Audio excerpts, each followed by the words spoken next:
explore some AI tools that can be used to help create slide presentations for your classroom. So we're going to get started with Brisk here, which is an extension, and it is a freemium resource. So there are a lot of really amazing free options, but there's also some paid options as well.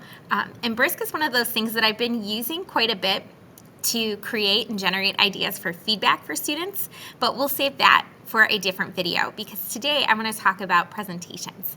So here I'm going to hit the create button, and you can see there are so many different curriculum elements or options that you have, but let's focus on the presentations. Now remember, with AI, the more specific information you put into it, the better your input is, the better your output is going to be. So you want to be as specific as possible when crafting something for your classroom.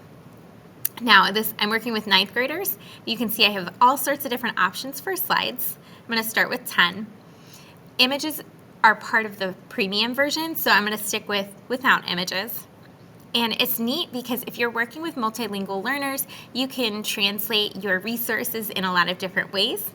And it gives you a couple of options for some templates. I'm going to choose this one. Now, what I'm looking for is literary elements or elements of fiction. And I'm hoping that Brisk will use these different elements of fiction and make connections between the short story and the key vocabulary that we're talking about in class. You can paste in a vocabulary list.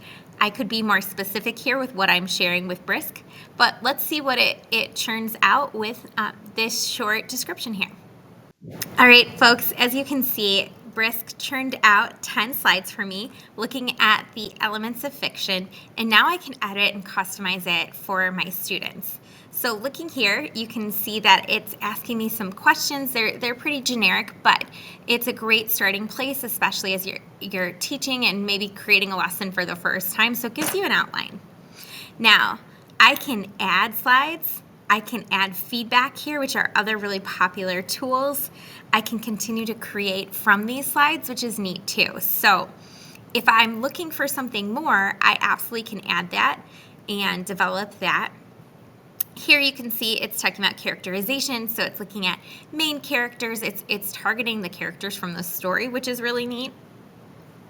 Again, it's got a couple of very simple but straightforward bullet points, and it is picking up on some of those themes.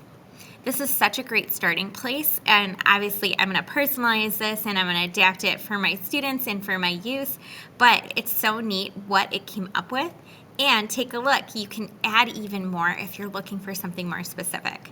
So definitely check out this tool for so many different reasons, but I'm really excited about this outline of slides that it's created, and it's giving me a starting place to create something even better.